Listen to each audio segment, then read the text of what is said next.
नमस्ते। आईपीसी की इस वर्कशॉप में आपका स्वागत है और आज हम डिस्कशन करने जाने वाले हैं कार्डियक रिहैबिलिटेशन प्रोग्राम के बारे में। तो ये कार्डियक रिहैबिलिटेशन क्या है? तो जनरली जब भी आपको रिहैब के बारे में बताया तो आपके दिमाग में क्या आता है? आप क्या करते हो? हार्ट को ठीक करने के लिए क्या जरूरी है? जैसे diet. Yes, very good mister Jagtani. Exercise is important, right? So before we begin about exercise, let's start with a small game. Okay, अभी गेम ये है कि हमें थोड़ी स्कूल में हम लोग करते हैं ना, एक्टिंग करते हैं कि सपोज अलग अलग गेम्स जो है, तो हमारे जो टीम जो है, please come in, our cardiac rehab physicians are coming in the Maidan, okay? And what we are going to do is that, yeah. Now, there are different exercises which are there, okay? Now, there are exercises which can make your heart very strong, okay? And there are exercises which can give you problems also, okay? आपने दम शेडास खेला है क्या कभी? कि हम जब भी एक्टिंग करते हैं फिर आप सोचते हैं कि क्या है वो, okay? So we are going to act out certain form of exercise. So you will speak out कि बाबा वो कौन सी एक्सरसाइज की एक्टिंग चल रही है, and then you can say कि whether it will help you to increase the fitness of your heart, yes और no, whatever you want to say. वो जो भी आपको पता है, इसमें उसमें कुछ राइट रॉन्ग भी नहीं है और क्या नहीं है, प्राइज भी नहीं है।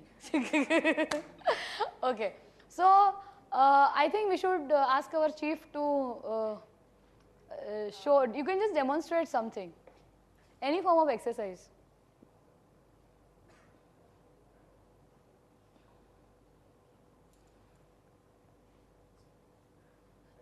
कौन सी गेम है ये? Cricket. Okay. Is it allowed? That also you are supposed to speak, huh? Whatever exercise games which are coming up, वो आपको बतानी है कि कौन सी गेम है, जैसे डमशेराज में खेलते हैं वैसे आपको बतानी है, और साथ में ये भी बताना है कि सब कार्डियक पेशेंट्स के लिए ये चीज़ ग्रॉसली अलाउड है कि नहीं है। तो ये एक हो गया क्रिकेट, अलाउड है? Okay. But if you are having good levels of fitness, once you become better, you can definitely do it. Field game basically. With cardiac rehabilitation, you can do it. Okay. Now, Pragna, doctor, can you show something? You can come here and show, please.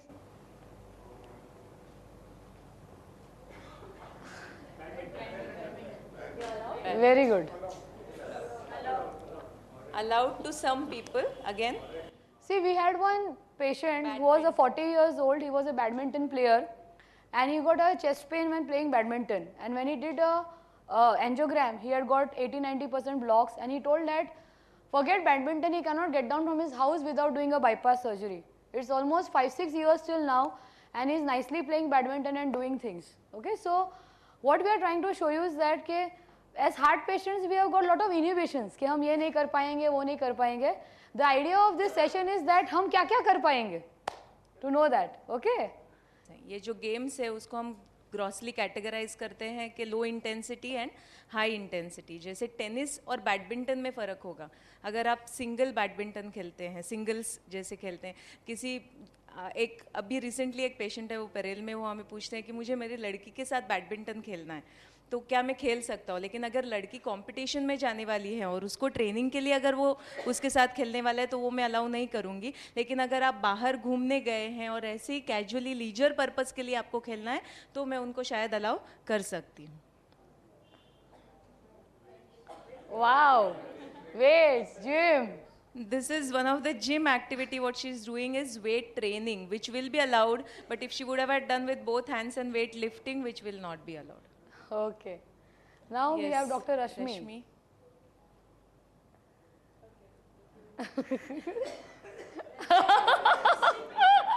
Good.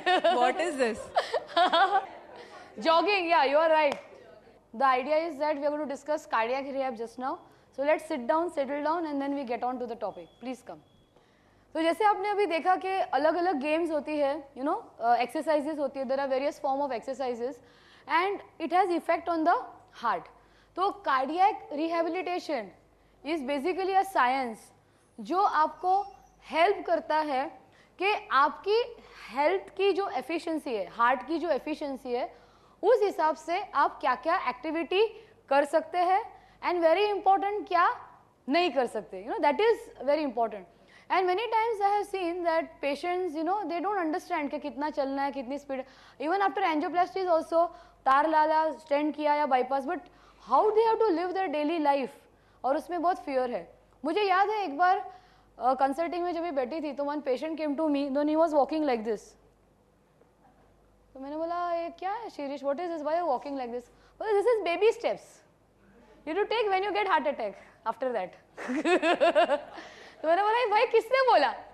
तो बोला नहीं, वो मेरे neighbour ने बोला ऐसा करने का रहता है भाई, हार्ट को संभाल के रखो, ऐसा ऐसा बेबी जैसा हो जाओ. So you know when we get a heart problem, जितने लोग इतनी सलाह, और सबको ही डॉक्टर होता है, and you are so confuse because you don't know how to live your life and how to do it in a scientific manner.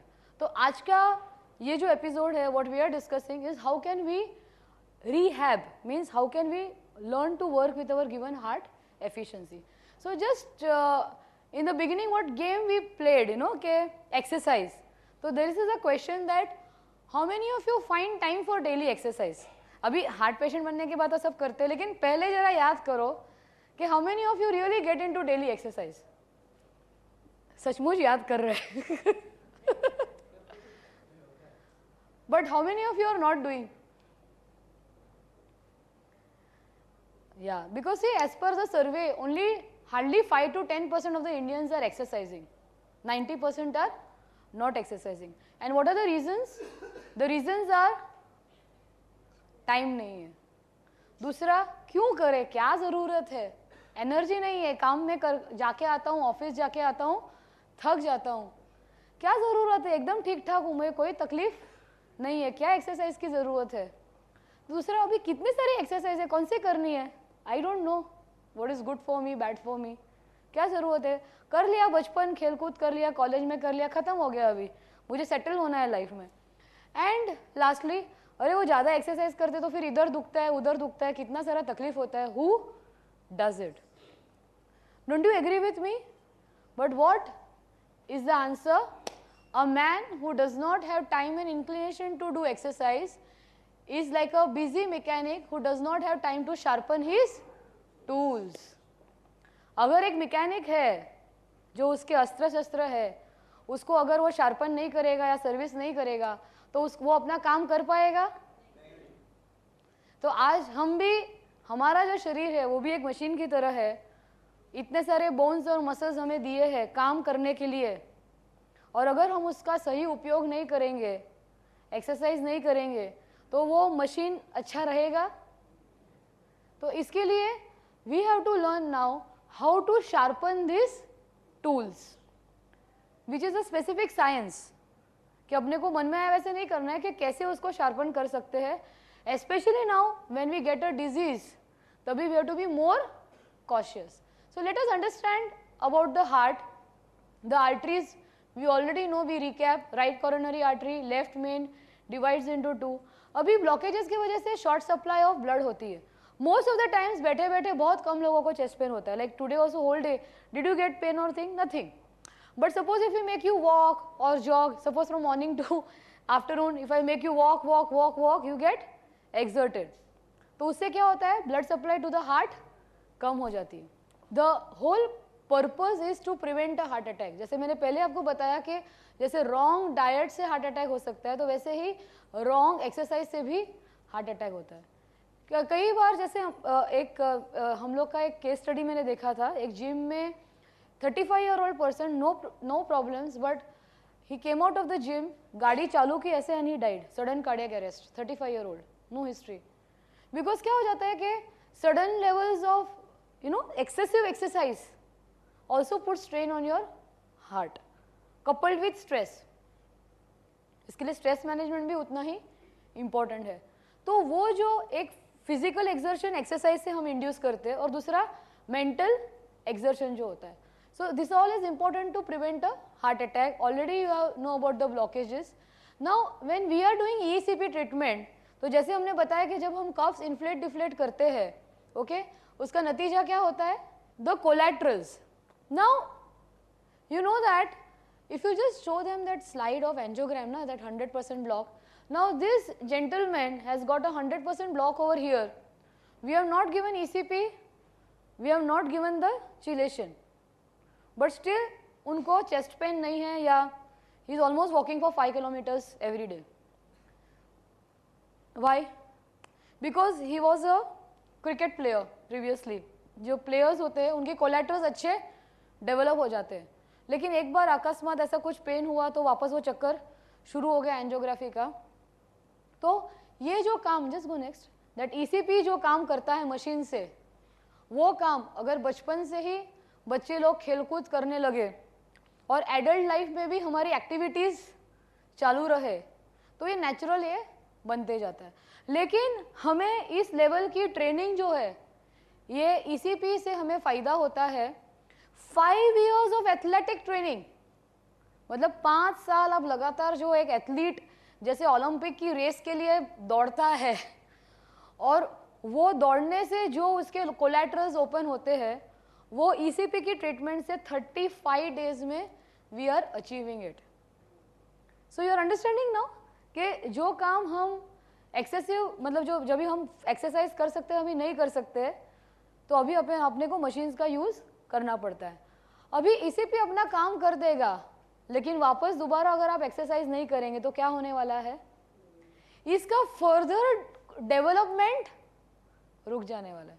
Machine अपना काम करके आपको थोड़ा सिम्टोमेटिक रिलीफ दे दिया कि थोड़ा आपको इंप्रूवमेंट हुआ, वो काम भी परमानेंट नहीं होता है, उसमें इंप्रूवमेंट होता है. See, I am not saying that everybody becomes normal, no, it just increases your blood supply. लेकिन आगे का काम अगर आप वॉकिंग और प्रॉपर कार्डियक रिहेबिलिटेशन करेंगे तो आपको आगे फायदा हो सकता है कि नहीं हो सकता है? Definitely. And that is what we want to show you. If you see that after doing ECP ACT which improves the blood supply, we want to show you a very successful case study. If you see, this gentleman is Mr. Dharampal Shetty. We call him Shetty Baba. Okay. Now he has got blockages 90%, 100%, diabetes, and he was told that if he will not do a surgery, he goes to Shirdi walking every year in December. So he told you can't even walk outside Chembur or Ghatkopar, wherever he is staying and going around. Now, without doing a bypass surgery and angioplasty, just with ECP, ACT, these treatments, plus the cardiac rehab program which we will be discussing, this Shetty Baba could travel from Bombay to Shirdi, which also comes Kasara Ghat, if you know, the kind of slope and things are there. And if you look over here, barefoot, he does not wear chappals. Okay. Now what I am saying is that, just go next, what you will see is nothing is impossible. If you split the word impossible, it says I am. Such a wonderful meaning ना, सोचा था कभी? हमें हमेशा ऐसा लगता है कि अरे ये पॉसिबल नहीं है, वो नहीं है, वो, because we are not ready to put in efforts. We are not ready to train ourselves. If we will be training ourselves, Dr. Trupti Joshi, the chief of cardiac rehab, I will just tell you that why we have a special department. See, if you see as a cardiologist, I can always treat you, give you medicine and send you back. Na? Why should I have so much of people? Now she has done her cardiorespiratory physiotherapy from KEM, which is one of the best in the country.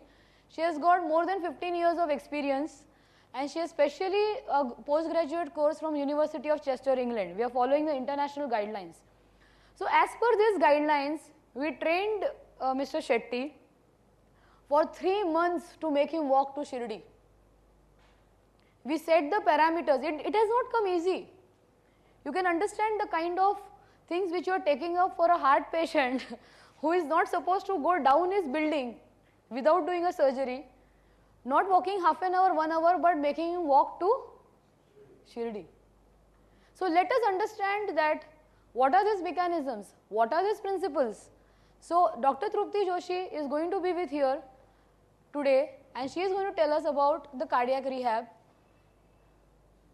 what is this cardiac rehabilitation, how it is being done, okay, and why this program is important. You have already seen her doctors under her team at every branch. As soon as you come in, before your ECP or after ACT, Kaka, walking. Many times, if you don't like treadmill, we make you do level walk. Those of you who are in the Parel branch, from door to the Srinathji, you know, walk. So we do that. Why we do that? Let's understand the secrets from Dr. Trupti, because we want you to understand why we are making to do it. Good afternoon. जैसे madam ने अभी एक बहुत अच्छी तरीके से बताया आप सब लोगों को कि कार्डियक रिहैबिलिटेशन की ज़रूरत क्या है, मतलब उसके फ़ायदे क्या है, वो तो आप देख लिया ऑलरेडी. ये एक केस स्टडी हमने दिखाया शेट्टी बाबा का, लेकिन ऐसे आप कई लोग हैं जो आप इधर ट्रीटमेंट ले चुके हैं, तो आपको सबको पता है कि आपकी कंडीशनिंग कैसे होती है. मैं एक सिंपल आपको चीज़ बताऊं, एक एग्जांपल दूं तो हम आप या फिर कोई भी एथलीट जब पैदा किया था भगवान ने हम सबको, तो एक ही तरीके से पैदा किया था. वो एथलीट के शरीर में ज़्यादा खून नहीं है हमारे से कि वो ज़्यादा परफॉर्म कर सकता है. ये सब क्या होता है, एक ट्रेनिंग इफेक्ट होता है. तो ये ट्रेनिंग इफेक्ट ही हम आपको दे रहे हैं. जब हम रिहैबिलिटेशन करते हैं तो आपको ट्रेनिंग इफेक्ट ही दे रहे हैं, जिसके साथ आप आपकी एफिशिएंसी बढ़ाते हो और आप आपके ही कैपेसिटीज़ में ज़्यादा से ज़्यादा परफॉर्म कर सकते हो. मैं ये कुछ भी जो बोल रही हूँ इसमें से किसी को एक भी वर्ड नहीं समझा तो प्लीज़ आप हाथ ऊपर करके मुझे पूछ लीजिए, क्योंकि इसमें से हर वर्ड इंपॉर्टेंट है. आपकी लिमिटेड कैपेसिटी, ये वर्ड भी उतना ही इंपॉर्टेंट है, क्योंकि रिहैबिलिटेशन प्रोग्राम हर पेशेंट के लिए अलग अलग होने वाला है. हर एक दूसरे पेशेंट के साथ कंपैरिजन नहीं होगा. वही पेशेंट अपना कल से कंपैरिजन आज का कर सकता है और करना चाहिए. मैडम भी हमें हमेशा बताते हैं कि आप खुद अपने आप से कंपैरिजन करो कि आप कल कैसे थे और आज कितने अच्छे कर रहे हो, रादर देन वो दूसरा कितना कर रहा है और मैं कितना कर रहा हूँ. नॉर्मली जब गार्डन में वॉक के लिए जाते हैं तो ये बहुत बार हो जाता है कि वो भाग रहा है इसलिए मैं भी भाग जाऊँ, वो फिर वो स्लो हो रहा है. जैसे कि बताया कि बेबी स्टेप्स ले रहे थे वो पेशेंट की, पड़ोसी ने बताया था कि आपको बेबी स्टेप्स ही चलना है, आप बूढ़े हो रहे हैं तो आपको बेबी की तरह बिहेव करना है. तो ये सब ज़रूरी नहीं होता है, हर एक का कंडीशंस अलग अलग होता है. जैसे एक जेंटलमैन के पहले एग्जांपल आपको एंजियोग्राफी में बताया कि 100% आर्टरी ब्लॉकेजेस होने के बावजूद वो परफॉर्मेंस उनका अच्छा था, क्योंकि जो दूसरे आर्टरीज थे उनसे उनको कोलैटरल सर्कुलेशन मिल रहा था. क्योंकि अल्टीमेटली आपका जब एक्टिविटी होता है तो आपका हार्ट जब फंक्शन करता है उसके साथ में सभी सिस्टम्स आपके फंक्शन करते हैं. ऐसा नहीं है कि सिर्फ हार्ट मजबूत है और बाकी सब सिस्टम्स वीक है तो भी आप परफॉर्म कर पाओ, नहीं. और वाइस वर्सा कि आप बाकी सब सिस्टम्स अच्छे हैं लेकिन हार्ट कमज़ोर है तो भी आप परफॉर्म नहीं कर सकेंगे. तो सब सिस्टम्स आपके एक सिंक में रहना ज़रूरी होता है. तो ये ट्रेनिंग इफेक्ट आता जाता है जैसे हम रिहैबिलिटेशंस करते जाते हैं.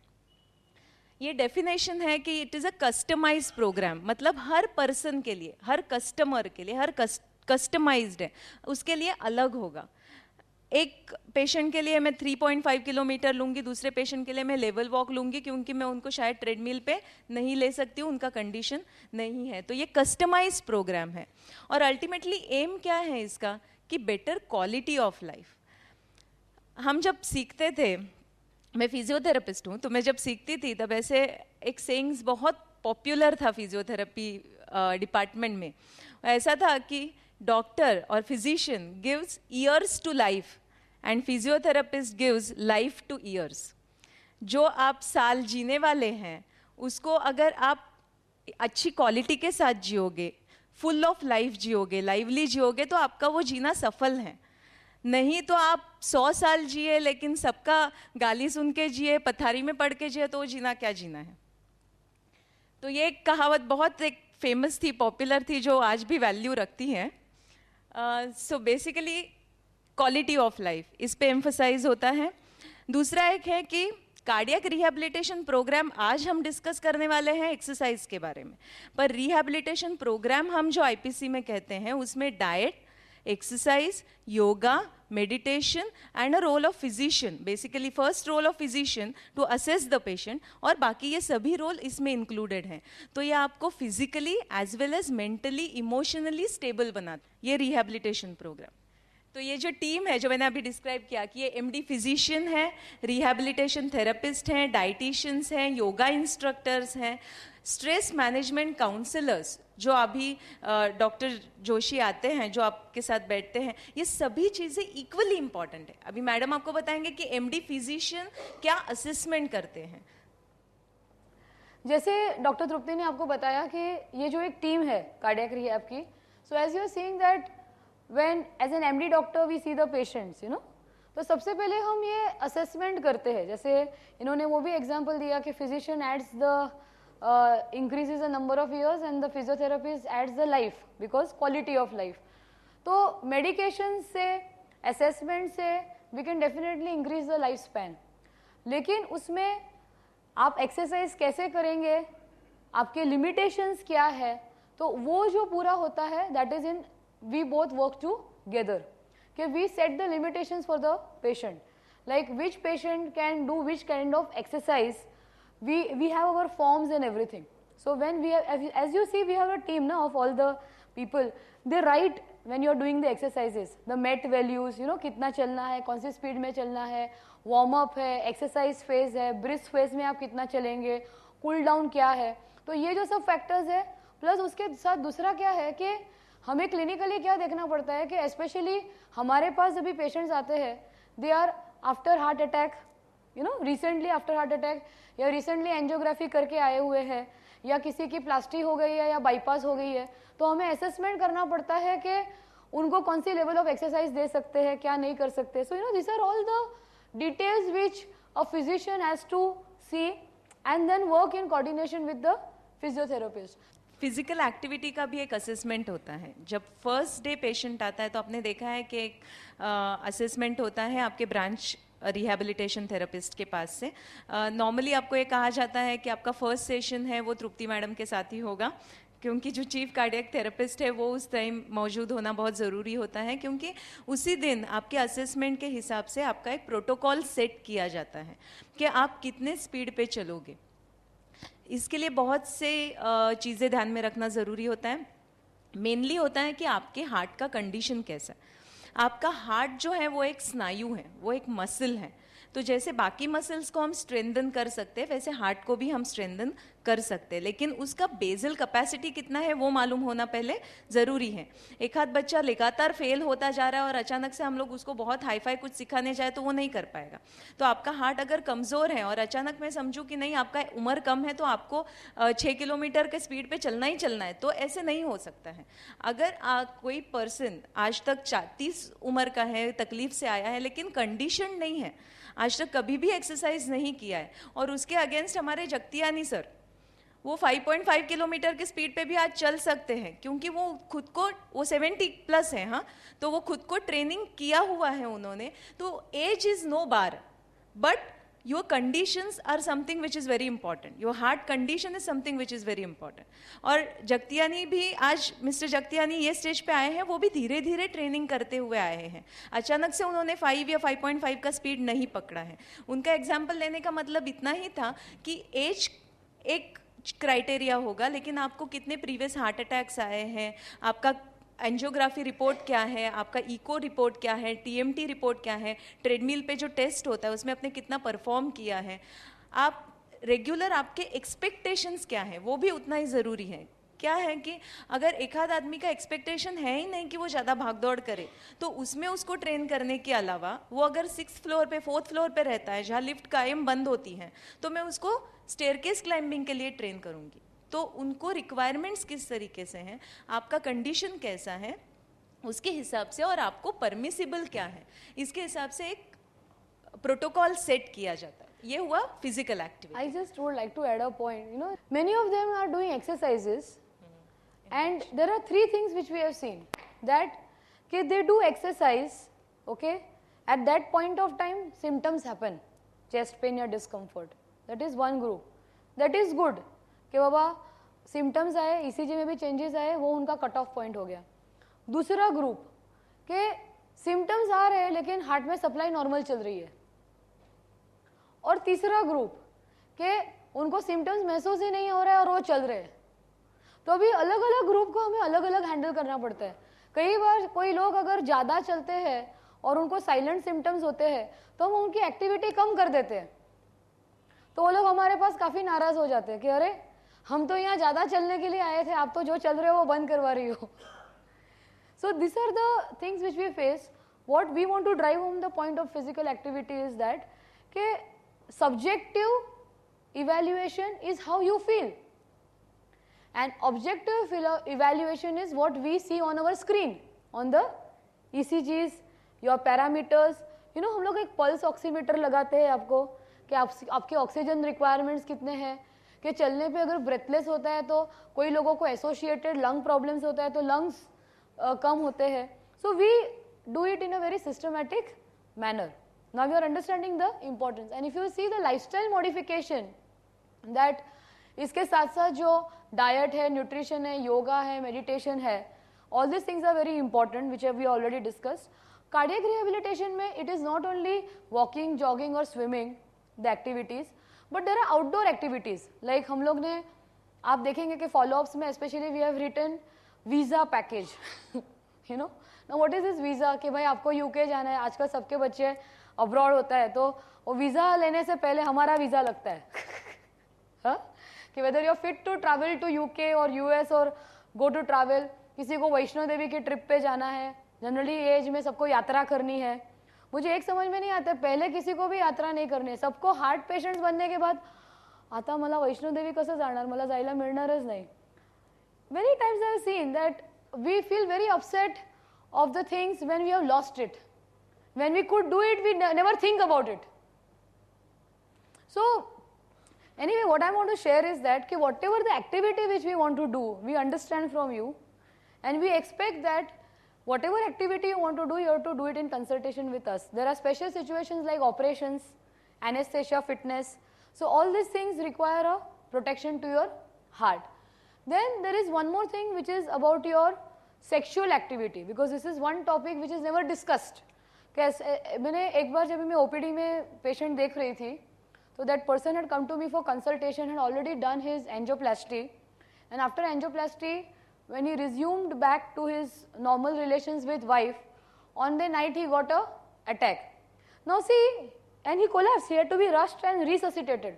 Now उसके लोगों के दिमाग में क्या होता है कि एक बार मैंने ऑपरेशन कर लिया, पैसा भर दिया, means I am completely normal.